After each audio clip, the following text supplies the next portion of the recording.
ओम शांति 27 जून 2024। आज की मधुर महावाक्य। मीठे बच्चे, तुम्हें शरीर से अलग होकर बाप के पास जाना है। तुम शरीर को साथ नहीं ले जाएंगे, इसीलिए शरीर को भूल आत्मा को देखो। प्रश्न, तुम बच्चे अपनी आयु को योग बल से बढ़ाने का पुरुषार्थ क्यों करते हो?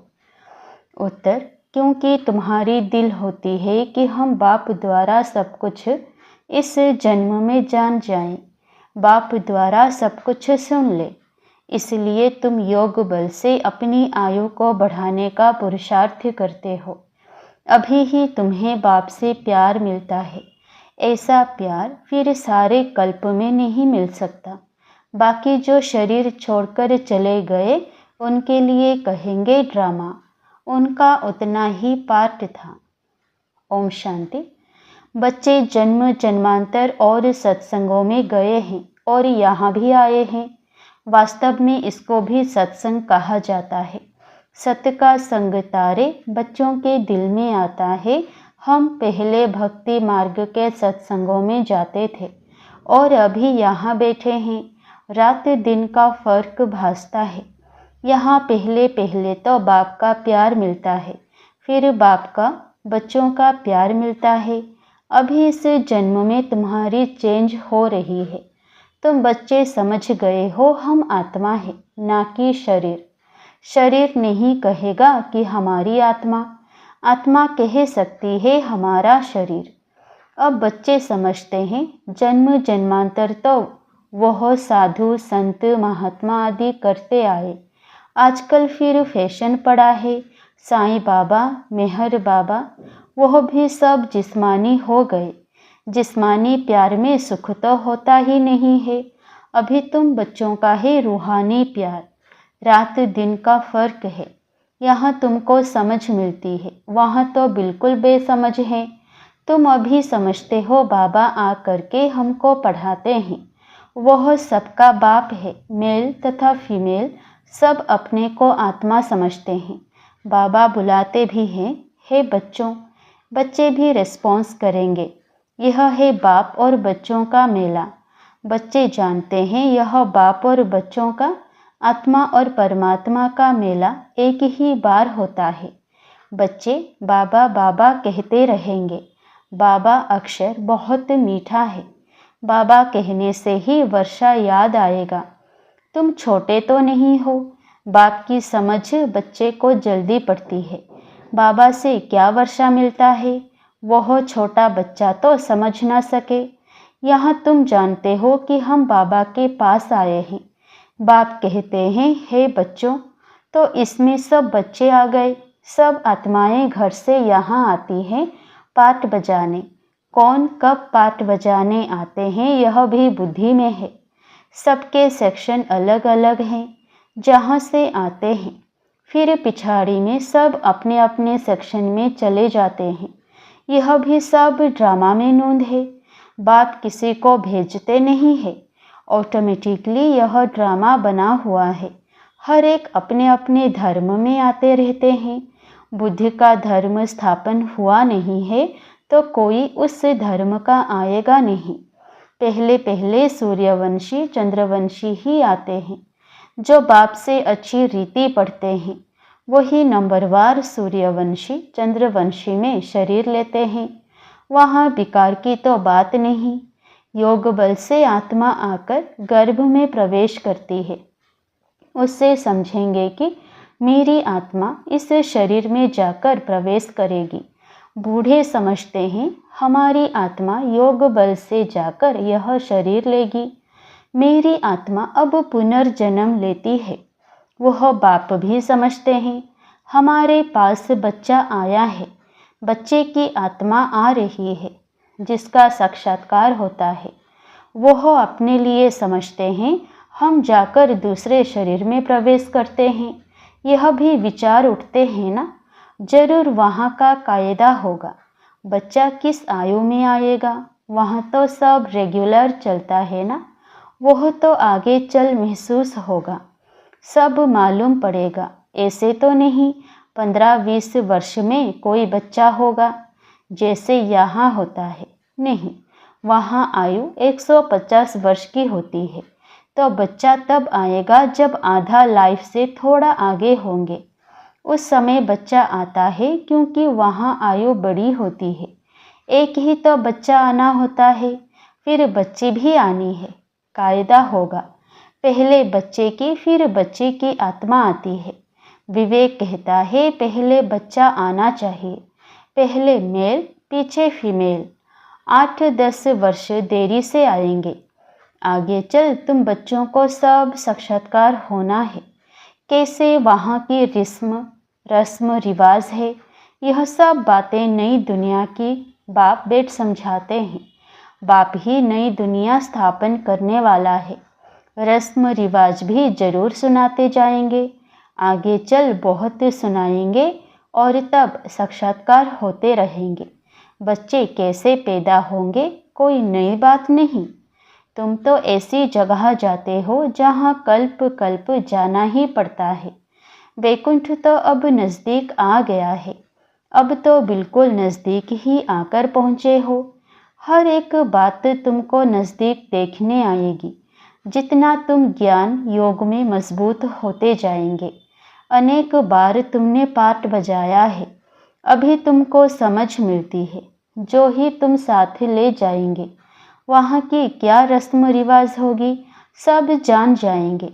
शुरू में तुमको सब साक्षात्कार हुए थे। उस समय तो अजून तुम अल्फ बे पढ़ते थे। फिर लास्ट में भी जरूर तुमको साक्षात्कार होना चाहिए। सो बाप बेट सुनाते हैं, वह सब देखने की चाहना तुमको यहाँ होगी। समझेंगे कहाँ शरीर न छूट जाए, सब कुछ देख कर जाएं।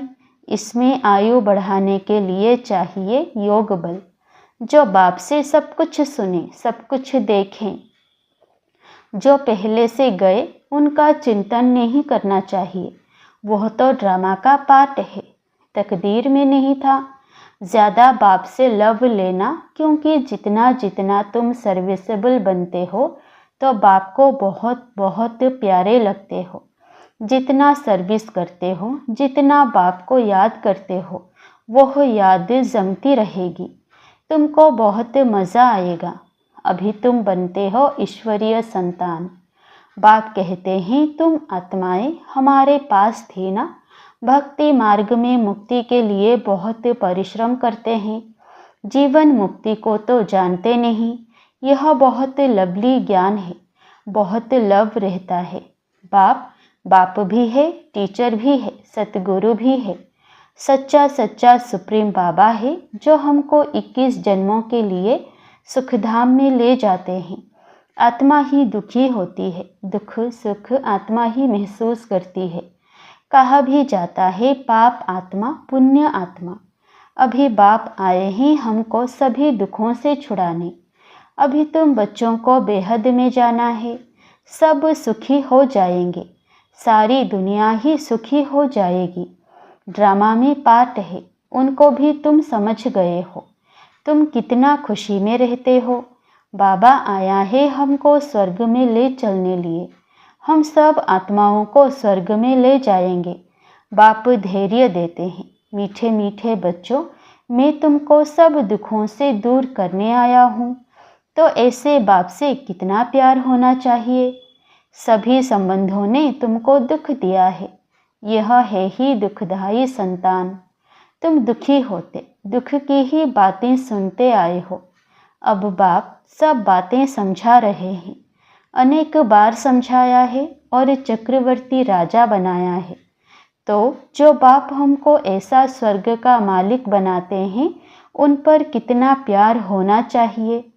एक बाप को ही तुम याद करते हो, सिवाय बाप के और कोई से संबंध नहीं। आत्मा को ही समझाया जाता है। हम सुप्रीम बाप के बच्चे हैं। अब जैसे हमको रास्ता मिला है, फिर औरों को भी सुख का रास्ता बताना है।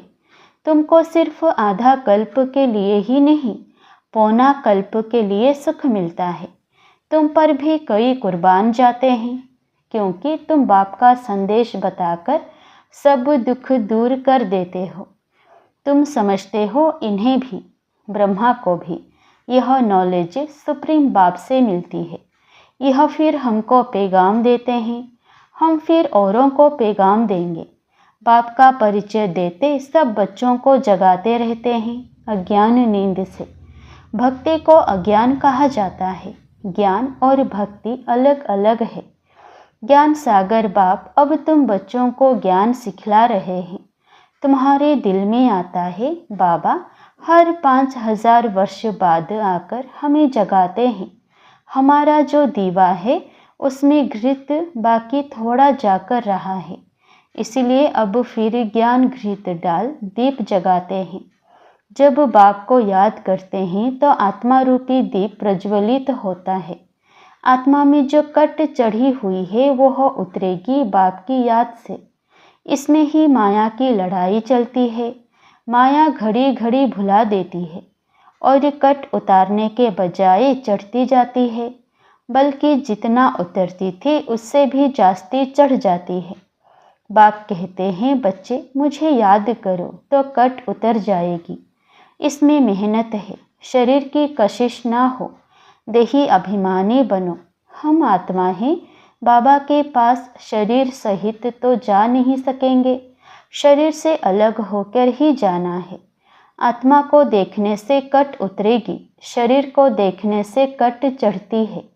कभी चढ़ती कभी उतरती, यह चलता रहता है। कभी नीचे कभी ऊपर, बड़ा नाजुक रास्ता है। यह होते होते पिछाड़ी में कर्मातीत अवस्था को पाते हैं। मुख्य हर बात में आंखें ही धोखा देती है, इसलिए शरीर को ना देखो।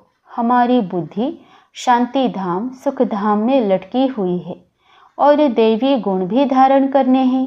भोजन भी शुद्ध खाना है, देवताओं का पवित्र भोजन है। वैष्णव अक्षर विष्णु से निकला है। देवता कभी गंदी चीज थोड़े ही खाते होंगे। विष्णु का मंदिर है जिसको नर नारायण भी कहते हैं। अब लक्ष्मी नारायण तो साकारी ठहरे, उनको 4 भुजा होनी नहीं चाहिए, परंतु भक्ति मार्ग में उनको भी 4 भुजा दी है। इसको कहा जाता है बेहद का अज्ञान। समझते नहीं कि 4 भुजा वाला कोई मनुष्य तो हो नहीं सकता। सतयुग में 2 भुजा वाले होते हैं। ब्रह्मा को भी 2 भुजाएं हैं। ब्रह्मा की बेटी सरस्वती, उनको फिर मिलाकर 4 भुजा दी है। अब सरस्वती कोई ब्रह्मा की स्त्री नहीं है, यह तो प्रजापिता ब्रह्मा की बेटी है। जितने बच्चे एडप्ट होते जाते हैं उतनी इनकी भुजाएं बढ़ती जाती है। ब्रह्मा की ही 108 भुजाएं कहते हैं, विष्णु व शंकर की नहीं कहेंगे। ब्रह्मा की भुजाएं बहुत हैं। भक्ति मार्ग में तो कुछ समझ नहीं। बाप आकर बच्चों को समझाते हैं। तुम कहते हो बाबा ने आकर हमको समझदार बनाया है। मनुष्य कहते हैं हम शिव के भक्त हैं। अच्छा, तुम शिव को क्या समझते हो? अभी तुम समझते हो शिव बाबा सब आत्माओं का बाप है, इसलिए उनकी पूजा करते हैं। मुख्य बात बाप कहते हैं मामेकम याद करो। तुमने बुलाया भी है, हे पतित पावन आकर हमको पावन बनाओ। सभी पुकारते ही रहते हैं पतित पावन सीताराम। यह भी गाते रहते थे। बाबा को थोड़े ही मालूम था कि बाप स्वयं आकर मेरे में प्रवेश करेंगे। कितना वंडर है, कभी ख्याल में भी नहीं था। पहले तो आश्चर्य खाते थे, यह क्या होता है, मैं किसको देखता हूँ तो बैठे बैठे उनको कशिश होती है। ये क्या होता है? शिव बाबा कशिश करते थे, सामने बैठो तो ध्यान में चले जाते थे। आश्चर्य में पड़ गए, यह क्या है? इन बातों को समझने के लिए फिर एकांत चाहिए। तब वैराग्य आने लगा। कहाँ जाऊँ? अच्छा, बनारस जाता हूँ। यह उनकी कशिश थी जो इसको भी कराते थे। इतनी बड़ी कारोबार सब छोड़कर गया। उन बिचारों को क्या पता कि बनारस में क्यों जाते हैं। फिर वहाँ बगीचे में जाकर ठहरा। वहाँ पेंसिल हाथ में उठाकर दीवारों पर चक्र बेट निकालता था। बाबा क्या कराते थे कुछ पता नहीं पड़ता था। रात को नींद आ जाती थी। समझता था कहाँ उड़ गया हूँ, फिर जैसे नीचे आ जाता था। कुछ पता नहीं क्या हो रहा है। शुरू में कितने साक्षात्कार होते थे। बच्चियाँ बैठे बैठे ध्यान में चली जाती थी। तुमने बहुत कुछ देखा है। तुम कहेंगे जो हमने देखा सो तुमने नहीं देखा। फिर पिछाड़ी में भी बाबा बहुत साक्षात्कार कराएंगे, क्योंकि नज़दीक होते जाएंगे। अच्छा, मीठे मीठे सिकिलधे बच्चों प्रति माता पिता बाप दादा का याद प्यार और गुड मॉर्निंग। रूहानी बाप की रूहानी बच्चों को नमस्ते। धारणा के लिए मुख्य सार। पहला, बाप का संदेश सुनाकर सबके दुख दूर करने हैं, सबको सुख का रास्ता बताना है, हदों से निकल बेहद में जाना है। दूसरा, अंत के सब साक्षात्कार करने के लिए तथा बाप के प्यार की पालना लेने के लिए ज्ञान योग में मजबूत बनना है।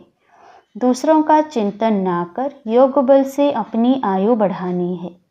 वरदान, अलबेलेपन व अटेंशन के अभिमान को छोड़ बाप की मदद के पात्र बनने वाले सहज पुरुषार्थी भव। कई बच्चे हिम्मत रखने के बजाय अलबेलेपन के कारण अभिमान में आ जाते हैं कि हम तो सदा पात्र हैं ही, बाप हमें मदद नहीं करेंगे तो किसको करेंगे। इस अभिमान के कारण हिम्मत की विधि को भूल जाते हैं। कईयों में फिर स्वयं पर अटेंशन देने का भी अभिमान रहता है, जो मदद से वंचित कर देता है। समझते हैं हमने तो बहुत योग लगा लिया, ज्ञानी योगी तो आत्मा बन गए, सेवा की राजधानी बन गई। इस प्रकार के अभिमान को छोड़ हिम्मत के आधार पर मदद के पात्र बनो तो सहज पुरुषार्थी बन जाएंगे। स्लोगन, जो वेस्ट और नेगेटिव संकल्प चलते हैं उन्हें परिवर्तन कर विश्व कल्याण के कार्य में लगाओ। जो वेस्ट और नेगेटिव संकल्प चलते हैं उन्हें परिवर्तन कर विश्व कल्याण के कार्य में लगाओ। ओम शांति।